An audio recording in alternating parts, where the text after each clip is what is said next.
안녕하십니까. 사회학 강의도 이제 어느덧 이론 강의 다 마치고요. 지금 기출문제를 중심으로 해서 예상되는 문제 한 50문제를 뽑아봤습니다. 저하고 한번 이 문제를 객관식 40개, 주관식 10개거든요. 요걸 한번 같이 풀어보면 많이 도움이 되실 겁니다. 그래서 한번 1번부터 보시죠. 자, 여기 사회학의 아버지 꽁트가 주장한 인류 지적 진화의 3단계 법칙과 관련이 없는 것은? 쉬운 문제입니다. 꽁트는 지식이나 이런 것이 가장 낮은 단계에서 점점 고급 단계로 발달하는데, 가장 낮은 단계가 뭐라 그랬어요?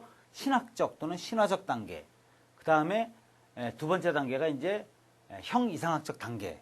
그리고 세 번째 단계가 과학적 또는 실증적 단계라 그랬어요. 그러니까 신학적, 신화적, 형이상학적 단계, 과학적 또는 실증적 단계, 그렇게 세 개의 단계를 반드시 암기해 두세요. 이거는 주관식으로도 잘 물어봅니다. 그러니까 정치적 단계가 아니죠. 그거 빼고요.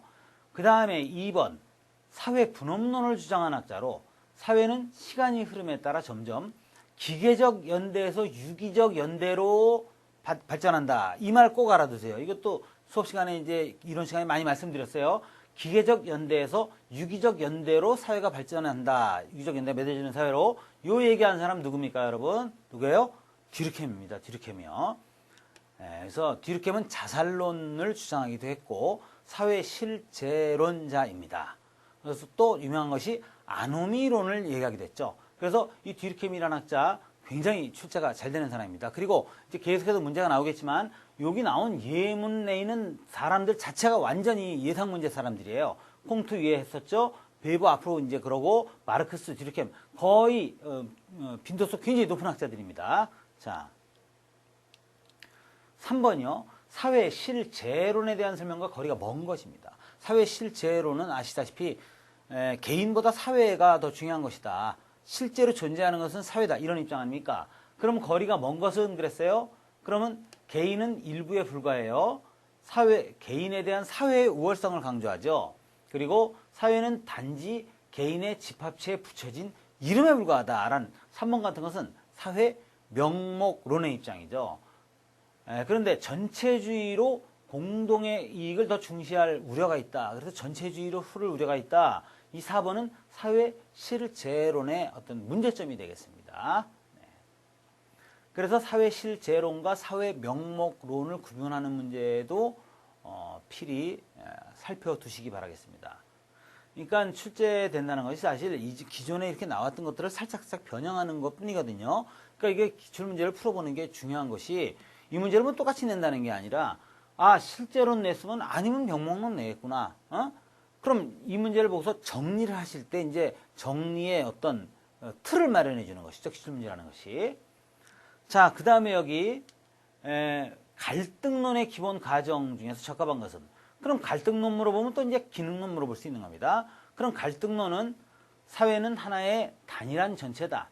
갈등이란 일시적이고 우연적인 거다. 모든 사회는 시시각각으로 변한다. 사회 질서가 유지되는 것은 자발적 참여의 덕분이다. 그럼 여기서 갈등론의 기본 가열 중에서 가장 적합한 건 무엇이겠습니까? 모든 사회는 계속 변한다는 것이죠. 계속 갈등론자들의 핵심적인 주장이 변동이 결국은 사회 발전의 근원이다라고 보는 것이 갈등론의 입장입니다. 나머지 것들은 사회 유기체설이라든가 갈등은 잠시일 뿐이다라든가 또는 사회 질서는 개인의 자발적인 참여 때문에 사회가 유지된다라는 측면을 강조하는 것들은 전부 뭐예요? 기능론의 전제들에 속하는 것들이겠죠. 기능론. 자, 그 다음에 5번. 규범적 문화가 있죠. 규범 문화가 있죠. 문화에는 뭐가 있습니까? 경험적 문화와 심미적 문화, 그리고 규범적 문화가 있거든요. 근데 규범 중에서 가장 대표적인 것이 민습, 원규, 법률이에요. 근데 인지 저런 거 없습니다. 규범에. 그래서 저거 성격을 잘 알아두는 것도 필요합니다. 민습이라는 것은 이제 에티켓이나 뭐 상식, 예절 이런 것 같이 위반 시의 그 규제가 굉장히 약한 것이 이제 민습이 되고요. 원규는 근친상간 금지라든가 과거 조선시대 불충, 불효와 같이 법으로 규정된 건 아니지만 그것을 위반했을 때 아주 치명적인 제재를 당할 가능성이 있는 그런 것들을 원규라고 하죠. 법률은 이제 명문화된 법으로 정해놓은 거, 그런 것이 법률입니다. 그래서 규범적 문화가 아닌 것은 인지, 4번이 되겠습니다. 자, 그 다음에요. 6번, 인간 행동의 가치를 제시해주고 옳고 그름을 판단케 해주는 행위 기준이 되는 문화. 여러분 벌써 옳고 그름 판단해준다. 그럼 뭐예요? 이건 지켜야 되겠다, 말아야 되겠다. 규범적 문화죠, 규범적 문화. 보통 이제 문화를 여기서 내재적 문화는 안 쓰고요. 경험적 문화, 심미적 문화, 규범적 문화 이렇게 세 개로 나눕니다. 여기서 보통 중요한 말이 경험적 문화가 이제 물질적인 거고 심미적, 규범적 문화는 비물질적인 거예요. 2, 3번이 1번의 발달 속도를 못 따라가는 걸 문화 지체라 그래요. 이게 문제 많이 나오죠. 그러니까 여기서 정답은 규범적 문화가 되는 거죠. 3번이에요. 7번. 사회화 이론의 기본적인 시각은 어느 것에 가장 가까울까? 이게 무슨, 이 문제 약간 어려울 수 있어요, 여러분. 사회화라는 것은 우리가 무엇을 배우는 거 아닙니까? 그러면 왜 배워야 되느냐, 이거 우리가. 짐승같이 살 수는 없지 않느냐, 이거지? 그래. 사회의 한 성원으로서 살아가야 하기 때문에 우리는 배워야 된다는 거죠. 그럼 바로 우리는 사회 속의 한 일원이 되어야만 한다는 거니까 사회를 강조하는 논리가 어떤 겁니까, 여러분? 골라보세요. 네. 사회 실제론입니다. 이 사회라는 것을 강조하는 거야. 그 속에서 우리는 거기에 맞춰서 살 수밖에 없기 때문에 배워야 된다. 그래서 바로 정답 1번이 되겠습니다. 자, 8번. 다음 중 2차 집단의 특징으로 적합하지 않은 거.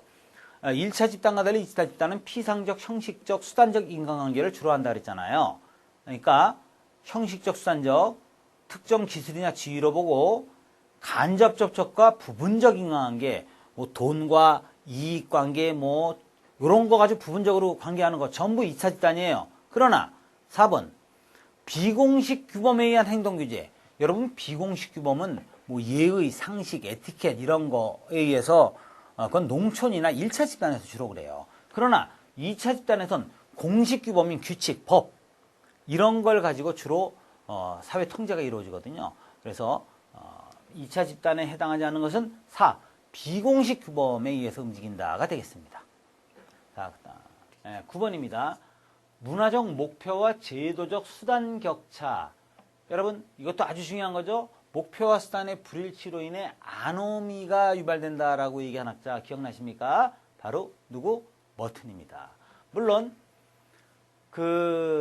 이제 아노미라는 개념을 얘기한 사람은 뒤르켐도 아노미를 얘기했습니다. 그런데 특히 아노미 중에서도 목표와 수단이 일치하지 않아서 거기서 아노미, 가치관 혼란이 일어나고 일탈로 이어지게 된다라고 주장한 사람이 머튼입니다. 반드시 알아두세요. 마짜라는 사람도 중요합니다. 클라우드나 올리는 덜한데 뒤르켐, 머튼 중요하고 마짜는 중화 이론으로 유명하죠.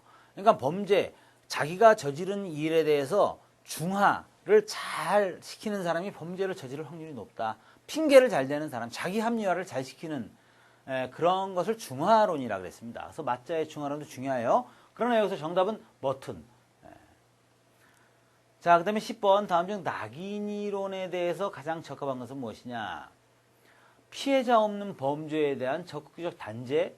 여러분, 피해자 없는 범죄라는 것은 매매춘이나 또는 마약이나 알코올 중독같이 자기 이외에 도박 같은 것도 마찬가지입니다. 다른 사람에게 피해를 주는 거가 아니지만 그 범죄인 경우가 그런 거죠. 자, 그 다음에 모든 범죄자를 철저히 수감하라 그러지 않아요. 낙인 이론에서는 가능한 수감을 하지 말고 낙인을 덜 찍자는 입장이죠. 그 다음에 범죄는 형벌 제정으로 규정된다. 그 다음에 일단 범죄가 확인되면 가능한 한 기소유예 선고를 피하라는 게 아니라 그 기소유예를 하라. 가능하면 그것을 낙인을 덜 찍으라는 얘기거든요. 그러니까 기소유예를 하라죠. 그럼 결국 이제 10번 같은 경우는 낙인 이론에 대해서 뭡니까? 결국 그걸 정하기 때문에 범죄가 되는 거 아니냐. 그런 얘기가 되겠죠. 정하기 때문에. 자, 그래서 정답 몇 번이 됩니까? 3번이 되겠습니다. 그 다음에 이제 관료제 조직이 아닌 것은 이런 문제 나오죠. 관료제 조직이 아닌 것은. 관료제 얘기한 학자가 누구죠? 베버입니다. 베버. 그런데 그런 피라미드식의 관료제 조직이 삼성전자, 정신병원, 개조직, 서울대학교 나왔습니다. 이건 쉽죠? 네, 개조직 같은 것은 무슨 조직에 속합니까? 저 관료제가 아니면 사회 조직에는 관료제하고 탈관료제, 그리고 뭐가 있었어요? 네. 구성원의 자발적인 참여에 의해 만들어지는 자발적 결사체가 있었죠. 그래서 여기서 사람들의 개의 조직 같은 건 친목 조직이나 이런 자발적 결사체라고 봐야 됩니다. 그래서 정답은 11번엔 3번이 되겠습니다.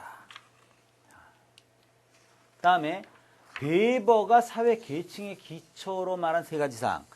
자, 계급론에서는 이론론이라 해서 마르크스는 생산수단의 소유 여부, 돈이나 기계, 건물을 가지고 있느냐 없느냐만 가지고 계급을 나눴어요. 그런데 베버는 자본, 그리고 사회적 지위, 그리고 정치 권력, 이 세 가지, 정치, 경제, 사회적인 세 가지 요소를 가지고 계층을 상중하로 분류해야 된다고 얘기했죠. 따라서 2, 3, 4가 베버의 계층의 기초이고, 계급은 저것은 이제 마르크스의 논리죠. 부르주아 계급이냐, 프롤레타리아 계급이냐. 따라서 정답은 1번이 되겠습니다. 자, 그 다음에 여러분 여기 13번. 상부구조, 하부구조로 구성된 사회 구성체가 사회다. 그런데 특히 하부구조가 상부구조를 결정한다. 여러분 하부구조 결정론 누굽니까? 바로 마르크스의 유명한 얘기가 되겠죠. 네, 잘 알아두시죠. 마르크스의 영향을 미친 3대 사상, 유물론, 그리고 변증법, 그리고 영국 고정경제학 꼭 알아두시고, 또 하부구조 결정론, 물질적 생산력 관계가 모든 정신세계와 예술, 종교, 철학, 정치를 좌우한다라는 것이 마르크스의 하부구조 결정론입니다. 자, 그래서 정답 3번이 되겠죠, 여러분. 자, 그 다음에 14번. 자기의 의사나 노력이 없이 주어진 지위. 여러분, 자기가 태어날 때부터 어쩔 수 없이 갖게 되는 지위. 시험엔 잘 나옵니다. 내용은 쉬운데 귀속지위 되겠죠? 귀속지위. 예를 들어서 인종이나 성별이나 뭐 과거의 전통사회에서의 귀족, 상민, 뭐 천인 이런 겁니다. 반면에 자신의 업적에 의해서 획득되는 지위를 성취지위라고 하죠. 그 다음에 15. 아래와 같은 특성을 가지고 있는 사회 집단입니다. 구성원 간 관계가 정서적으로 매우 깊다. 구성원들이 그 대면적 접촉, 인간적인 접촉, 친밀한 접촉을 하는 그런 집단을 뭐라 그러죠? 네. 원래는 1차 집단이라고도 그럽니다. 그러나 그런 집단을 다른 말로는 원초 집단이라고도 그럽니다. 그래서 원초 집단은 가족이나 친척 같은 것이 가장 대표적인 사례가 됩니다. 자, 여기서 준거 집단은 사람들이 자기가 행동이나 판단을 하는데 기준이나 근거로 삼는 집단을 가리킵니다. 2차 집단은 원초 집단이나 1차 집단과 달리 계약적, 형식적, 피상적 인간관계가 이루어지는 집단을 2차 집단이라 하고요. 외 집단은 그 썸너에 불리죠. 그 내가 소속감을 가진 집단이 내 집단이라면 자기가 소속되어 있지 않은 그런 집단이 외 집단이고 소속감을 갖지 않는 집단입니다. 따라서 15번의 정답은 원초 집단 4번이 되겠습니다. 자, 그 다음에 16번. 사회화의 가장 기본 단계. 그러니까 뭐 저희 얘기는 사회화라는데 가장 기초적인 것부터 가르치는 그 사회화 기관 또는 그것을 사회화 대행자라 그러죠. 당연히 어디입니까? 가족이죠. 이건 쉽죠, 여러분. 17번. 부르주아지와 프롤레타리아 두 집단으로 분류하는 기준. 여러분 그 사람들의 계층을 부르주아 유산계급, 프롤레타리아 무산계급 이렇게 나눈 대표적인 사람이 누구예요? 바로 마르크스거든요. 마르크스는 이런 부르주아 프롤레타리아를 생산수단의 소유 여부를 가지고 분류하고 있었죠. 이것은 바로 마르크스 분류입니다. 계급 분류 기준입니다. 자, 그 다음에 18번. 사회적 사실이란 말. 이것도 중요하죠. 사회적 사실이란 용어를 처음으로 사용한 사람은 누구입니까, 여러분? 누구죠? 네. 듀르켐. 자, 여기 있는 사람들도 다 시험에 잘 나옵니다. 듀르켐, 사회적 사실, 또 어떤 말? 자살론, 아노미, 이런 거 전부 듀르켐이 사용하는 용어입니다. 그리고 꽁트는 뭐 사회학의 아버지로서 아까 말한 지식의 3단계 발달도 얘기했었고, 그 다음에 오그버원 하면 누가 생각나야 됩니까, 여러분? 오그버원 하면 문화 지체현상이 생각이 나셔야 됩니다. 5번은. 그리고 베버, 이 사람 뭐 관료제로부터 지배의 세 가지 유형 뭐 워낙 많이 했으니까. 하여튼 사회적 사실이라는 용어는 에밀 듀르케임의 용어이다. 이것도 중요한 내용입니다. 자, 19번 다음 중 1차 집단의 필요 조건이 아닌 것은 무엇이냐. 1차 집단은 가족이나 친척과 같이 구성원들 간의 친밀한 인간관계를 형성하는 그런 집단이 1차 집단이라 그러죠. 그렇다면 그런데 필요 조건이 면대면이라는 건 페이스 투 페이스를 번역해서 저렇게 되는 건데 얼굴을 맞대고 친밀하게 지내는 관계를 면대면 관계라 그래요. 대면 접촉이다 이렇게 표현합니다. 자, 그리고 소규모이며 잦은 접촉을 하죠. 그러나 수단적 관계가 이루어지는 것은 내가 저 사람을 수단으로 삼아서 돈을 벌고 출세하기 위한 수단으로 인간관계라는 걸 수단적 관계라고 그러거든요. 그런 수단적 관계는 2차 집단에서 주로 발생하는 인간관계가 되겠습니다. 따라서 정답은 2번 수단적 관계가 되겠습니다. 자, 그 다음에 20번이 되어 있군요. 사회제도를 제도가 수행하는 기능을 기준으로 분류할 때 가족제도는 어떤 기능을 수행하는 제도인가? 자, 가족제도는 적응기능, 목적 달성 기능, 통합 기능, 잠재적 유형 유지와 긴장 처리 기능을 수행하는 것이죠. 자, 그런데 여기서 A, G, I, L 이게 결국 누구 생각납니까? 이거 없는 탈코트 파슨스가 어떤 사회가 유지되기 위해서 최소한 필요한 기능으로서 바로 적응, 목표 달성, 통합, 그리고 유형 유지, 긴장 처리. 여기서 이니셜을 딴 겁니다. 그래서 어댑테이션하고 꼬울 할 때 G가 되는 것이고 인터그레이션 할 때 그 I. 그래서 AG, IL 이런 단어 나왔다. 그러면은 여러분 이것은 탈코트 파슨스를 생각하시면 돼요. 근데 가족은 그 중에서 뭐래요? 바로 현상을 유지하고 긴장을 처리하는 기능을 수행한다. 그래서 20번의 정답은 몇 번? 4번이 되겠죠. 그럼 여러분 여기서 예를 들어서 뭐 통합 기능 같은 것은 정치 제도가 수행을 하게 되겠죠. 그다음에 뭐 적응을 시킨다든가 이런 것은 무슨 교육 제도라든가 뭐 그런 것이 수행한다든가. 자, 그럼 21번 군중 행동과 구별되는 사회 운동의 특징이 아닌 것은 무엇이냐? 여러분 그 집합 행동이라는 게 있죠. 여러 사람들이 행하는 행동이 집합 행동입니다. 집합 행동은 일시적으로 이루어지는 군중 행동과 조직적 지속적으로 이루어지는 사회 운동으로 나눠집니다. 그 중에서 사회 운동의 특성이 아닌 것입니다. 자, 목표가 있어야 된다. 목표 달성을 위한 구체적인 프로그램, 그다음에 슬로건, 노래 같은 일정 의식을 통해 참여를 촉진한다. 그런데 여기서 비지속적, 단기적으로 이루어진다. 이렇게 비지속적이고 단기적으로 이루어지는 게 바로 군중 행동의 특징이거든요. 그래서 1, 2, 3번은 사회운동의 특성이요. 4번은 군중 행동의 특성입니다. 따라서 정답은 몇 번이요? 4번이 되겠죠. 자, 그 다음에 남자애는 어머니를 좋아하고 이성적 애착을 느낀다. 아버지 존재 때문에 그 감정을 표현하지 못해서 생기는 불만. 네, 이것이 바로 정신분석학의 창시자인 누굽니까? 프로이트가 만들어낸 용어입니다. 그래서 그것을 과거에 그 오이디푸스 왕자의 이야기 있잖아요. 자기 어머니와 살게 되죠. 그 신탁에 의해서 결국 아버지를 죽이게 되고 자기도 모르고 그리고 어머니와 살게 되는 그런 비극을 본따서 오이디푸스 컴플렉스라 그럽니다. 거꾸로 딸이 이성인 아버지 쪽을 더 선호하게 된다. 잠재적으로 그런 그 어떤 상태를 엘렉트라 콤플렉스다라는 것도 동시에 알아두시면 되겠습니다. 자, 그 다음에 사회학의 창시자로 사회현상 그 자체가 인과질서를 가지고 있기 때문에 자연현상과 차이가 없다라는 실증주의의 창시자. 뭐 벌써 여러분 사회학의 창시자다 그럼 바로 누구예요? 바로 콩트입니다. 콩트. 24. 범죄 행위가 범죄 문화를 깊이 수용한 자들과 상호작용을 해서 그 사람들하고 친하게 돼서 이루어진다라는 것을 뭐라 합니까? 차별 교섭이론 또는 차별적 교제 이론이라고도 합니다. 서덜랜드라는 사람이 대표자입니다. 아노미에 의해서도 일탈을 저지른다라고 얘기하는 사람이 누굽니까? 그것은 머튼, 목표와 수단이 일치하지 않아서 발생한다. 아노미에 의한 범죄, 일탈, 머튼. 중화이론 누가 생각나요? 자기 물타기라 그러죠. 쉽게 이해하기 쉽게 여러분이 중화시킨다. 지가 나쁜 짓 하는 것을 양심의 가책을 갖다 싹 합리화시켜버리는 거, 그걸 중화이론이라 그래요. 바로 맞자가 생각나셔야 되고요. 그래서 정답은 차별적 교섭 이론이죠.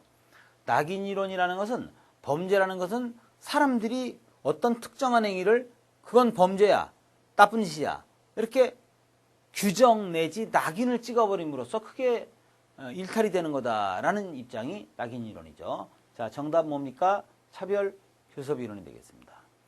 네 가지 다 아셔야 됩니다. 자, 그 다음에 25번은 괄호는 발전 퇴보와 같은 특정한 방향성 없이 단순히 생성, 성장, 쇠퇴 과정을 되풀이한다고 보는 그런 그 사회 변동에 관한 이론입니다. 여러분, 그 사회 변동에 관한 이론으로는 순환론과 대비되는 게 진화론입니다. 진화론은 특정한 방향으로 한 방향으로 쭉 발전해 간다는 겁니다. 변동이라는 게. 근데 그게 아니라 이렇게 발전, 퇴보, 생성, 발전, 퇴보를 계속 돌고 돈다. 이렇게 보는 이론이 뭐예요? 순환론입니다. 그래서 진화론과 순환론이 대비돼요. 여기서 정답은 그러니까 뭐예요? 순환론이 되는 것이죠. 근데 그거 말고 균형론, 그걸 기능론이라고도 그래요. 균형론하고 갈등론이 또 대비가 되죠.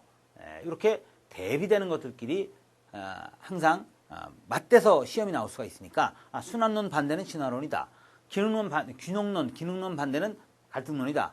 곧 구별을 하실 줄 알아야 되겠습니다. 자, 그 다음에 이제 26번으로 갑니다. 신사회운동이라고 말하기에 적합하지 않은 것은 무엇인가? 자, 여러분, 일반적으로 전통적 사회운동이라고 하죠. 그것이 바로 노동운동이나 계급운동 같이 특정 집단에 속한 사람들이 자신들의 이익을 위해서 벌이는 운동이 과거의 전통적 사회운동입니다. 그런데 현대에 와서 환경운동, 여성운동, 인권운동 또는 소비자운동 이런 것들은요, 특정 집단의 이익을 추구하는 게 아니라 우리 다 같이 잘 되자는 거야. 다 같이 깨끗한 환경에서 살자. 다 같이 인권을 존중받자는 겁니다. 여자라고 해서 뭐 여성 집단만을 위해서 그런 건 아니고 얼마나 많습니까? 대부분의 여자들 우리 다 같이 좋게 되자. 이런 범위가 넓은 그런 현대의 사회운동을 신사회운동이라고 새 신자를 붙인 겁니다. 그래서 여기서 신사회운동이 아닌 것은 뭐예요? 노동운동이 되는 겁니다. 자, 고령화 사회가 되면서 노인 인구가 증가하고 있다. 노인의 문화는 한국 사회의 문화, 한국 사회에서 볼 때 어느 문화에 속하는가? 여러분, 전체의 구성원들이 누리는 전체 문화 말고 그 사회 일부분의 집단에 속한 사람들만이 가진 문화를 뭐라 그래요? 네, 여기서 하위 문화 또는 부분 문화라고 하죠. 그래서 청소년 문화 또는 무슨 노인들만 가진 문화, 특정한 지역 문화 이런 것들을 하위 문화, 다른 말로는 부분 문화라고 합니다. 여기서 이제 하나 반문화라 알아두시면 자기 사회의 기성 집단이 가지고 있는 문화적인 것에 반발해서 나온 문화를 반문화라 그러죠. 옛날에 미국의 히피족들이나 뭐 그런 사람들의 문화가 이제 반문화다. 그렇게 보시면 되겠습니다. 자, 그 다음에 다음 중 문화의 속성은 무엇인가? 여기서 이제 우연성, 선천성, 일회성 다 아니죠. 문화는 지속되는 것이고 후천적으로 학습하는 거예요. 그래서 이게 다 틀리는 겁니다. 문화는 일단 보편성을 가진다. 어떤 사회든지 누구나 다 먹고 산다 이거야. 옷 입고 산다 이거지. 집 짓고 살아. 보편성이 있다 이겁니다. 그러나 문화의 속성으로 특수성도 있습니다. 보편성, 특성이 동시에 있고 또 학습성 또는 문화는 공유성, 공통적으로 소유한다. 또 총체성 이런 것들이 또 변동성이 있죠. 지금 제가 지적해드린 것들 이런 것들이 바로 문화의 속성이다 라고 알아두시고요. 자, 그 다음에 29번 탈코트 파슨스의 제도 분류에 의하면 가족제도는 어떤 기능을 수행한다고 하였는가?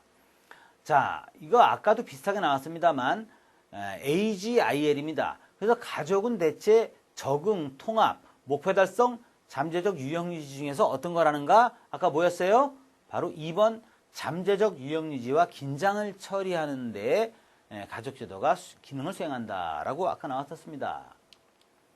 다시 30번 자발적 결사체와 거리가 먼 것은 그랬습니다. 사회 조직에는 뭐였어요? 관료제, 탈관료제, 그리고 자발적 결사체 이렇게 세 개 있단 말입니다. 여기서 교육과 기술부 이거는 이 교육과 기술부 같은 건 기본 아주 그 대표적인 뭐예요? 정부기관이기 때문에 관료제에 속합니다.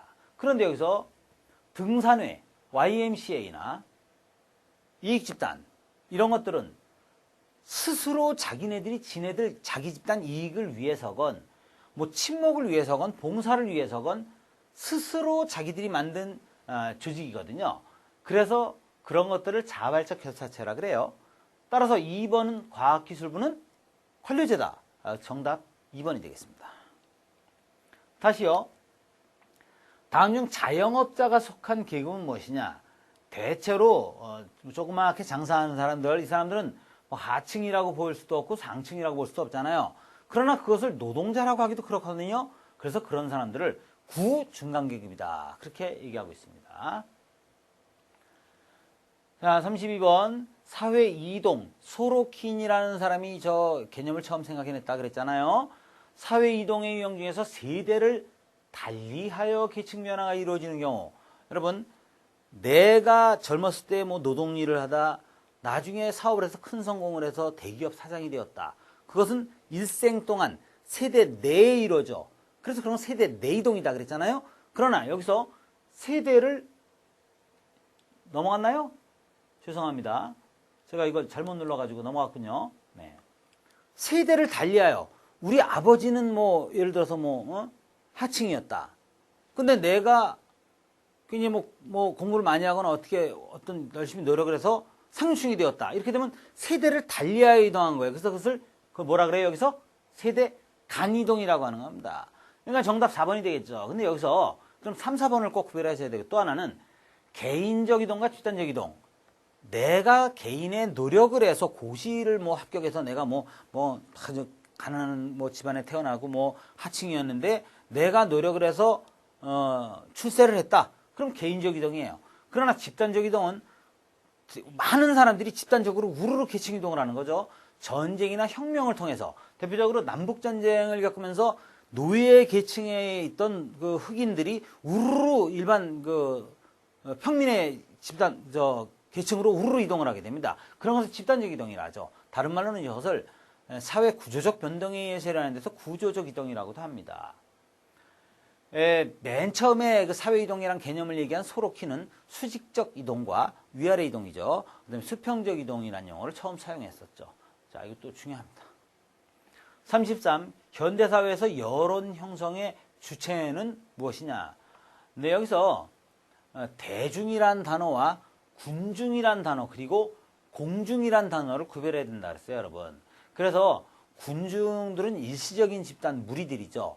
그러나 대중은 구체적인 집단이 아니라 추상적으로 조종을 당하기 쉬운 관념적 집합체. 그러나 그들은 특성이 없고 이렇게 남들에게 휩쓸리는 어떤 획일성을 가지죠. 그런 것이 대중이죠. 그러나 공중이라는 것은 분산이 되어 있긴 해. 그러나 어떤 공공의 어떤 문제에 대해 가치 의식을 가지고 대중과 달리 휩쓸리거나 이렇게 주체성이 없지 않아요. 비판 의식을 철두철미 갖추고 여론을 주도해 갈 수 있는 그런 어떤 무리들, 그것을 가리켜서 뭐라? 공중이라 합니다. 그래서 여기서 정답은 4번이 되겠습니다. 자, 34번. 다음은 사회학의 성격을 설명한다. 틀리게 설명한 글은 어느 것이냐? 사회학은 닫힌 사회에서는 발전하기 어렵다. 맞습니다. 독재국가에서는 사회학이 발전할 수 없습니다. 사회학은 공식적 상황 규정을 거부하는 성향을 가졌다. 네. 그 다음에 사회학은 폭로하려는 동기를 가졌다. 그 다음에 사회학은 이면적 기능보단 외피적 기능에 더 관심을 갖는다. 네. 그 와중에 약간 좀 말이 어렵죠? 네. 여러분 1번은 맞잖아요. 근데 공식적 상황 규정을 거부하는 거야. 지금 우리 사회가 어떻다 이렇게 규정했잖아요. 아닐 수도 있다는 거예요. 그래서 시민혁명을 일어나게 하지 않습니까? 네. 폭로하려는 동기, 잘못된 것은 실증적으로 밝혀서 이 사회의 문제점을 폭로해야 된다 이거예요. 그런데 이면적, 종이의 뒷이면 숨어있는 기능보다 외피, 겉으로 드러난 기능에 더 관심을 갖는다? 꼭 그런 게 아니라는 거죠. 사회학은 물론 외피적 기능에도 관심을 가져요. 겉으로 저럴 때 혁명이 일어나고 뭐 저럴 때 무슨 현상이 일어나고, 그러나 저런 행동을 일으키게 하는 그 뒤에 숨어있는 그 어떤 이유가 뭐냐, 그런 것을 밝히는데 더 관심을 갖거든요. 따라서 이면적 기능에 더 관심을 갖는다라고 해야 됐어요. 그래서 34번의 정답은 4번이 되겠습니다. 35. 노예 상태와 같은 절망적 상황에서 발생하는 자살을 뒤르켐은 어떤 자살이었는가? 여러분, 이것이 그 뒤르켐의 자살론이 또 유명하죠. 이것도 출제 잘 되죠. 사회 실제론의 관점입니다. 뒤르켐은 결국 자기가 속한 사회의 집단의 성격에 따라서 자살의 빈도가 달라진다 그랬어요. 그런데 그 사람이 하는 그 분류한 자살이 4가지가 있어요. 이기적 자살, 이타적 자살. 근데 이제 예를 들어서 사회 통합이 너무 잘 됐을 때 일어나는 자살이 이타적 자살이고, 통합이 안 된 데에서 일어나는 게 오히려 이기적 자살이죠. 그런데 이렇게 노예 상태 같이 절망적 상황에서 이루어지는 자살을 뒤르켐은 숙명적 자살이라고 하고 있습니다. 그래서 정답이 3번이 되겠습니다. 자, 피아제의 인지발달 이론에서 지각 동작 단계에 있는 어린이의 발달 특성은 무엇인가? 자, 언어를 배우기 시작하고 다른 사람의 말과 행동을 모방하는 거죠. 그 다음에 나름대로 사고를 통해서 사물을 이해하고 질량 보존의 개념도 생긴다. 그 다음에 모든 감각이 발달하고 감각과 활동을 통해서만 사물을 인식한다. 그 다음에 복잡한 논리적 사고를 할 수 있는 단계이다. 그럼 여러분, 저기서 지각에 따라서 동작한다는 거예요. 지각에 따라서. 그러면은 여러분, 만약에 복잡한 논리적 사고를 할 수 있는 단계다. 그럼 저건 벌써 굉장히 뛰어난 단계입니다. 그러면 단순히 지각에 의해서 그냥 움직이는 단계이면 수준이 낮은 단계죠? 그럼 여기서 어떤 거겠어요, 여러분? 언어 배운다 그러면 벌써 저것도 수준이 좀 높아졌죠? 나름대로 사고하고 사물을 이해한다 그러면 벌써 이것도 수준이 높아졌죠? 그럼 가장 낮은 단계의 인지 발달 단계가 지각 동작 단계거든요. 그럼 그런 말이 어디 있습니까? 네. 3번에 보면 감각과 활동을 통해서 사물을 인식한다. 그 단계가 바로 가장 낮은 단계. 그래서 3번이 되겠습니다. 그 다음에 37번. 다른 사회와 대행자, 다음 사회의 대행자라는 게 이제 다시 말씀드리면 사회와 기관이에요. 그런데 그 사회와 기관 중에서 개인을 예기 사회화를 시키는 데 있어서 가장 영향력이 있는 공식적 대행자는 무엇인가? 예? 공식적 대행자는. 그러면 우리가 이제 앞으로 그 사회에 나가서 사회생활을 할 때 있어서 뭐랄까요? 미리 가르치는 게 예기사회화죠. 근데 여기서 특히 답을 고르려면 공식적 대행자라는 말을 알아야 됩니다, 여러분. 여기서 여기 있는 것들 전부 다 사회화의 대행자 맞아요. 그런데 공식적 사회화 기관이라는 것은 그 사회와 그 가르치는 기능을 주로 하는 그 사회화 기관을 공식적 사회화 기관이라고 하거든요. 그럼 뭐예요? 학교, 학원, 또는 뭐 평생 교육기관, 뭐 이렇게 뭘 가르치는 직업 훈련은 요런 게 공식적 대행자, 요 표현을 써요. 요걸 알아야 답이 나옵니다, 이 문제는. 그래서 공식적 대행자는 바로 학교가 되는 것입니다. 학교 이외에도 뭐라 그랬어요? 직업훈련원, 평생교육기관, 학원, 요런 데가 공식적 대행자입니다, 여러분. 네. 자, 그 다음에 38번. 다음은 준거 집단에 관한 설명이다. 틀린 것은 무엇이냐? 준거 집단에는 비교 준거 집단과 규범적 준거 집단이 있다. 그 다음에 제가 목이 아프니까. 그 다음에 규범적 준거 집단은 회원 집단일 수도 있고 비회원 집단일 수도 있다. 그렇죠, 다. 자기가 속해 있으면 회원 집단. 그 다음에 규범적 준거 집단은 개인에게 예견적 사회화 기능을 한다. 자, 다 맞는 얘기죠? 자, 근데 준거 집단은 개인의 원천지위에 많은 영향을 준다. 자, 여러분 이게 왜 말이 안 되는 걸까요? 원천지위는요, 그 귀속지위하고 비슷한 겁니다. 그러니까 원천적으로 타고날 때부터 가지고 있는 지위가 원천지위잖아요. 그런데 그 원천지위를 결정하는데 뭐 준거 집단이 영향을 줄 수가 없죠. 태어날 때부터 정해지는 지위에 어떻게 영향을 줘요? 만약에 이 4번을 이 준거 집단은 원천지위가 아니라 성취지위에 많은 영향을 준다면 이렇게 나왔다면 어떨까요? 맞는 겁니다. 내가 만약에 어떤 되고 싶은 집단이 있어요. 내가 변호사가 되고 싶다. 그랬으면 변호사들 집단, 그게 준거 집단이야, 나의.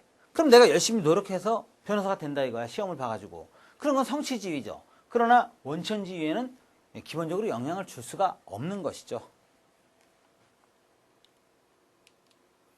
자, 이 미드가 설명하는 어린이의 역할학습 3단계 과정을 순서적으로 맞게 적은 것은 어느 것이냐? 자, 여러분 이것은 뭐 암기입니다. 어린이들 같은 경우 미드라는 사람은 맨 처음에 뭐예요? 눈치로 봐도 뭐야? 준비 단계죠. 준비가 제일 먼저 있어야 돼요. 단순히 모박에 의해서 행동하는 단계입니다. 그게 이제 준비 단계. 아주 어렸을 때는 그냥 어른들 하는 거 따라 하잖아요, 무조건. 그러다가 이제 그 다음에 유희 단계로 들어갑니다. 그럼 이것은 노는 거죠, 유희. 소꿉장난을 한다든가 그러면서 자기 역할을 익히는 거예요. 그러니까 무조건 따라하는 준비 단계에서 이제 조금 크면은 유희, 놀이를 통해서 나는 아빠하고 너는 엄마하고 뭐 나는 의사하고 너는 간호사를 해라 이러면서 놀면서 역할이라는 걸 익힌다는 거죠. 그러다가 이제 본격적 게임에 들어가는 거죠. 경기 단계. 이거는 이제 뭐 직접 생활에 부딪히면서 거기에서 룰을, 규칙을 배워가고 이렇게 되는 것이죠. 그렇다면 여러분, 어린이는 가장 낮은 단계인 준비 단계에서 그 다음에 놀이를 통해서 배우는 유희 단계, 그 다음에 경기를 통해서 룰을 익혀가는 단계. 그래서 요 준비, 유희, 경기 단계 1번이 정답이 되겠죠. 자, 마지막 객관식 문제입니다. 문화를 인간이 사회 성원으로서 습득한 지식, 신앙, 예술, 도덕, 법, 관습, 그리고 기타의 모든 능력과 습관을 포함한 복합적 총체이다 라고 정의한 사람은 누구이냐? 여러분 이게요, 이 40번 문항의 이 정의 있잖아요, 따옴표 안에. 이게 넓은 의미의 문화를 가리키는 문화에 대한 개념이거든요. 그러니까 우리가 흔히 문화에서 좁은 의미의 문화 말고 인간이 후천적으로 학습한 것 중에서 구성원들이 대부분 공유한 생활 양식의 총체이다 라고 정의한 그 문화 정의자가 바로 타일러예요. 좀 생소하죠? 참고로 알아두세요. 아, 타일러라는 사람이 그런 그 문화 정의를 했다라는 거. 뭐 썸너라는 사람이 이제 그 내집단, 의집단 분류한 학자로 기억하고 계시죠. 자, 그래서 여러분 일단 객관식은 이렇게 해서 한 40문제 정도를 기출문제 중심으로 살펴봤습니다. 물론 뭐 이렇게 똑같이 나온다는 건 아니지만 여기에서 이걸 중심으로 해서 참고서를 보시고 그 주변 지식을 살을 붙여가면서 학습을 하시면 훨씬 효율적인 겁니다. 자, 그렇다면 한번 주관식 예상문제 기출문제 중심 살피겠습니다. 문화 접변에 대해 한 가지 이상 작성하시오. 사실은 이제 문화 접변이라는 것은 문화가 접촉을 해서 변동을 하는 것을 줄여서 문화의 접촉적 변동을 줄여서 문화 접변이에요. 근데 이제 그 종류가 세 가지로 나눠지죠. 우선 엄밀히 말하면 문화 접변의 결과 이렇게 해야지 더 좋은 건데, 또는 유형 뭐 그래야 되는데, 세 가지가 뭐냐면 A 플러스 B가 두 문화가 접촉해서 그대로 같이 있는 거, 그것이 바로 문화 수용 또는 문화 병존이라 하죠. 그 하나. 그 다음에 두 문화가 접촉해서 하나가 거의 죽어버리는 거, 흡수돼 버리는 거, 그것을 문화 동화라 그러죠. 뭐 관, 근, 리 이런 도량형 단위가 거의 죽어버린 거가 문화 동화의 예라 그랬잖아요. 세 번째가 A 플러스 B가 합쳐져서 전혀 다른 C가 나와버렸어. 우리나라 한국 불교가 대표적인 예다. 그래서 그것을 문화 융합이라 그랬죠. 자, 문화 병존 또는 문화 수용, 문화 동화, 문화 융합. 굉장히 잘 나옵니다. 기억해 두시고요. 자, 자기 민족의 모든 것은 좋은 걸로 보고 다른 것들은 나쁜 것, 열등한 것으로 보는 그런 이념은 무엇이라는가? 뭡니까? 이건 쉽죠? 중화 사상 같은 게 대표적인 예다. 자문화 중심주의다. 또는 뭐 자민족 중심주의라고 해도 되는데 범위가 넓게 말씀하시려면 자문화 중심주의 그렇게 하시면 되겠고요. 자, 3번 사회 계층을 측정하는 객관적 방법에서 객관적 계층적 변수를 사용하여 개인이나 집단의 계층적 위치를 규정하는데 여기서 말하는 계층 변수에 대해 한 가지 이상 작성하시오 그랬어요. 뭐 이건 뭐 너무나 많죠. 우리가 상류층, 하류층, 중류층 뭐 이런 계층 나눌 때 기준으로 쓰는 변수가 뭐가 있겠어요. 뭐 굉장히 많이 들 수 있지만 보통 뭘 듭니까? 가장 대표적인 게 뭐 소득 또는 그 사람의 사회적 지위 또는 뭐도 있어요. 학력 뭐 그런 것이 대표적으로 객관적으로 계층을 나누는 기준으로 사용되고 있지 않습니까? 자, 다음에 자, 확대 가족의 정의와 예를 작성하시오. 확대 가족 같은 경우는 이제 보통 3세대 이상의 가족이다 이렇게 정의하기도 하는데 그게 좀 문제가 있습니다. 왜냐하면 정확히 말하면 어떻게 되냐면 확대 가족은 부모와 기혼 자녀가 함께 사는 가족 형태 이렇게 정의해야 됩니다. 왜 기혼이라 그래야 되느냐? 부모와 결혼하는 부부가 살면 애지간하면 애를 낳거든요. 그러니까 애를 낳기 전에는 2세대지만 거의 90% 이상 3세대가 됩니다. 그래서 확대 가족을 정의할 땐 부모와 기혼 자녀가 모여 사는 가족 형태이다 이렇게 정의하시면 되겠습니다. 뭐 예를 하나 드시오. 우리나라 같은 경우 과거에 부모를 장남이 아들 중에 하나인 장남이 특히 결혼해서 부모님을 모시고 사는 형태였습니다. 그래서 그것이 대표적인 예가 되겠습니다. 자, 월드컵 당시 많은 국민들이 붉은색 티, 붉은 악마를 했죠. 함께 거리 응원을 했어요. 이런 현상을 설명하는 사회학적 개념은 무엇인가? 이것이 이제 여러 사람들이 동시에 같이 행동하는 걸 뭐라 그랬습니까, 여러분? 집합행동이라고 했죠. 집합행동이요. 집합행동이라고 할 수 있습니다. 또는 이제 사회운동이라고 할 수는 없으니까 좁은 의미로는 뭐 군중행동이다 그렇게 해도 되는데 넓은 의미로 집합행동이 바로 많은 사람들에 의해서 동시에 행동이 이루어질 때 그것을 집합행동이라 합니다. 그 다음에 6번에 상식이나 에티켓이라 부르는 정도의 강제력의 정도가 가장 낮은 사회규범 객관식으로도 나온 적이 있고요. 뭐였죠? 여러분 규범 문화에는 3가지가 있습니다. 민습, 원규, 법률 그 중에 이렇게 가장 수준이 낮은 어기더라도 제재가 그렇게 강하지 않은 그런 것을 뭐라 그래요? 민습이 정답이 되겠습니다. 그러나 근친상간을 규제한다든가 이렇게 어기면은 굉장히 그 사회로부터 대단한 지탄을 받게 되는 그런 것을 원규라 하죠. 그리고 명문화된 규정을 법률이라 합니다. 자, 그 다음에 산업화된 사회가 서로 비슷하게 닮아간다라는 이론을 무엇이라는가? 이걸 갖다가 여러분 이렇게 한 군데로 쫙 이렇게 쏠리는 걸 갖다가 수렴한다 그럽니다. 그래서 이건 참고로 알아두세요. 서양 사람들 얘기가 어떤 나라든지 산업화하면 다 비슷비슷하게 빌딩 짓고 뭐 자동차 많아지고 말이야 황금 만능주의 돈 좋아하게 되고 막 그러면서 비슷비슷하게 다 서구 사회를 닮아간다. 그래서 이런 이론을 수렴 이론이라 합니다. 수렴 이론. 네.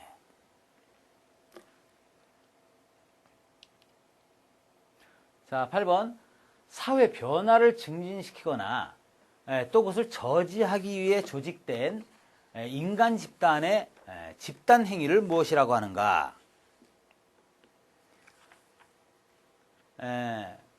일반적으로 이제 사람들이 의도적으로 집합 행동 중에서요. 아까 말씀드렸지만 앞에서도 문제 나왔지만 그냥 특정한 목표 없이 우르르 그냥 일시적으로 행동하는 그런 어떤 집합 행동을 뭐라 그러냐면 군중 행동이라 그래요. 군중 행동. 그런데 그게 아니라 여기서는 어떤 변화를 꾀하거나 또는 그 변화를 저지하기 위해 특히 중요한 단어가 여기서 어떤 거냐면 조직된 인간의 집단 행위. 이게 바로 뭐예요? 사회운동이죠. 사회운동. 사회운동을 이 뒤에 말이 중요한 겁니다. 조직된 인간의 집단 행위. 이런 말 나오면 사회운동. 그리고 또 하나 더 더하면은 지속적 행위다 이런 말도 들어가게 되겠죠.